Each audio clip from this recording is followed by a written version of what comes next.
Good morning, this is Mrs. Parkinson, and this is how to complete your introduction and conclusion outline for the Samurai's Tale essay. So your introduction paragraph on your outline looks like this. You have an engaging hook and opener that's going to be about a sentence, background information that'll be about 2 sentences, and you should already have your thesis statement that is 1 to 2 sentences. I prefer 1 sentence thesis statement. So for that introduction paragraph, the hook/engaging opener. There are 4 different types of hooks that you can use. The first type is a question, where you start your essay with a question, asking your audience a question. Ms. Parkinson's pet peeve is that you must answer that question somewhere in your essay.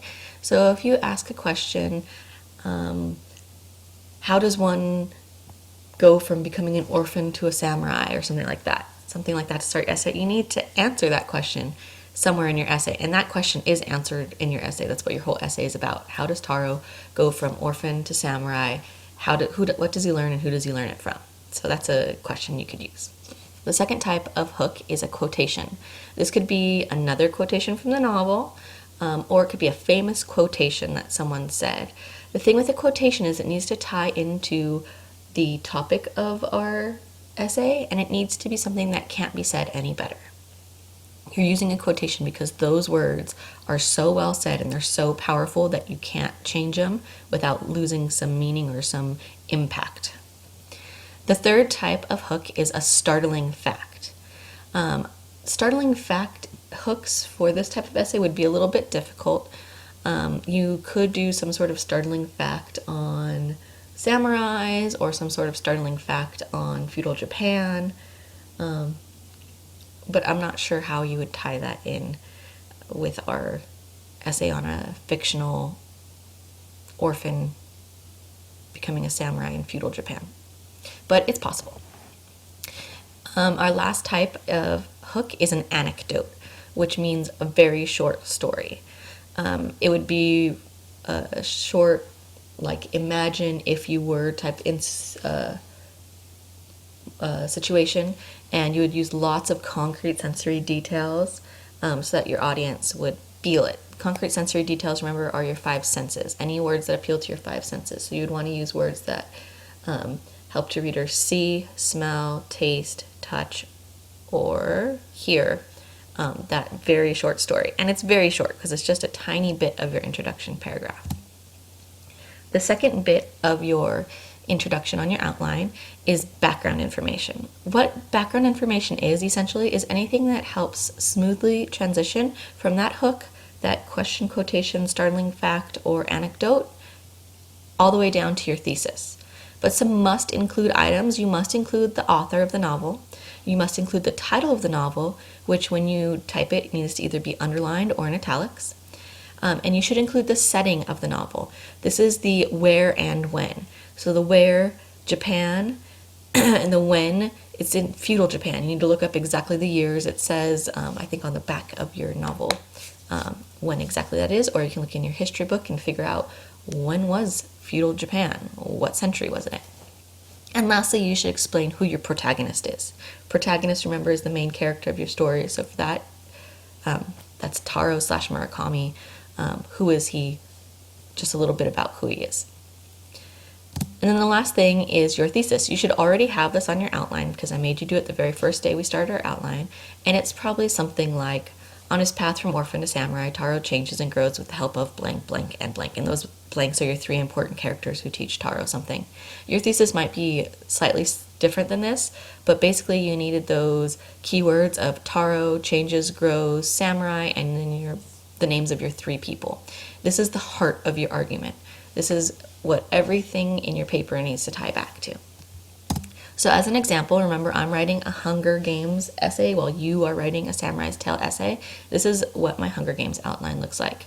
I chose the quotation for my hook engaging opener. So my hook says, "Life is a series of experiences, each one of which makes us bigger, even though sometimes it is hard to realize this. For the world was built to develop character, and we must learn that the setbacks and grieves which we endure help us in our marching onward," explains Henry Ford. Remember that if you do a quotation, you need to include who said it.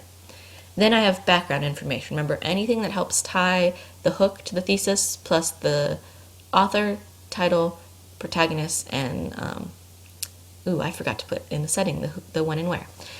So here's my background information. Just like everything in life, our struggles are lessons that help us grow and change. This is also true in fiction. In Suzanne Collins' The Hunger Games, Katniss Everdeen, a 16-year-old citizen of District 12, feels the burden of providing food for her family. Katniss's life has always been hard, but it became even more so after her father's death and her mother's depression. Then on Reaping Day, her sister's name is chosen and she volunteers to take her place as tribute in the 74th Annual Hunger Games. Katniss is experienced at hunting animals, but now she will have to survive 23 other tributes in order to be crowned victor. So I left out my setting, my where and when. So if you know the Hunger Games, I need to include the where, which is Panem, and the when is some sort of futuristic time. It's not really specific, but I'll need to go back and revise for that. And then my thesis statement. On Katniss's journey from tribute to victor, she changes and grows with help from Gale, Cinna, and Haymitch. So I have my protagonist name, Katniss, what she's going to turn into, Victor, changes and grows, and then my three people, Gale, Cinna, Haymitch. So your Hunger Games intro is going to look something like this. Your background information may not be quite that long, though. Then finally, your conclusion paragraph. Your conclusion outline, you need a restatement of your thesis in 1 to 2 sentences. Remember, you should already have this down. You're going to need to explain the need for Taro Murakami to become a good samurai. And then finally, you're going to need to connect it back to us today. What connection does Taro Murakami's learning have to our lives today, and are any of these lessons or virtues important today? So first, the restatement of thesis. You should already have this on your outline. You should have restated your thesis in different words and in a different format. If your thesis was 1 sentence before, maybe you make it 2 sentences now. So it might be something like this. Ultimately, Taro could not have become a samurai on his own. He needed to learn lessons from blank, blank, and blank. Second part, you need to explain the need for Taro to become a good samurai. So you need to explain why you think Taro needs to become a good samurai. Why does he continually look up to samurai and desire to be like them? And why doesn't he ever settle for being something less? Remember, he's a cook's helper, a stable boy, a rice train master, but he's always thinking and desiring to be a samurai. We need to figure out why. Why is it so important for him to be a good samurai? And then our connection to today. We need to explain what we can learn from Taro Murakami. Hint, this should be a theme, a universal theme, a generalization, a lesson that we can pull from the novel, okay? And then are any of these lessons or virtues that Taro Murakami learned still important to our lives today? Lots of you are writing that he learns contentment, patience, respect, loyalty. Are those things still important to American teens today? And if so, why? So my Hunger Games conclusion. I have to, of course, prove that Katniss, it's important that she becomes a victor. So mine's slightly different. But my restatement of my thesis. Ultimately, Katniss could not have made the transition from tribute to victor without help. Gale, Cinna, and Haymitch all help Katniss transform and mature so they can celebrate in her homecoming. Then my explain the need for her to become a good victor. Katniss is the unifying hope of the districts. If she wasn't crowned victor, the districts may not have had the power to defy the capital. And then how does this connect to our lives today? We can all learn from Katniss. It is important to stand up and speak out when we see injustice and cruelty. If we think that we are too small, that just one person cannot make a difference, we should remember Katniss and the hope she gave to the districts. And that should be the whole, now you should have your whole outline done.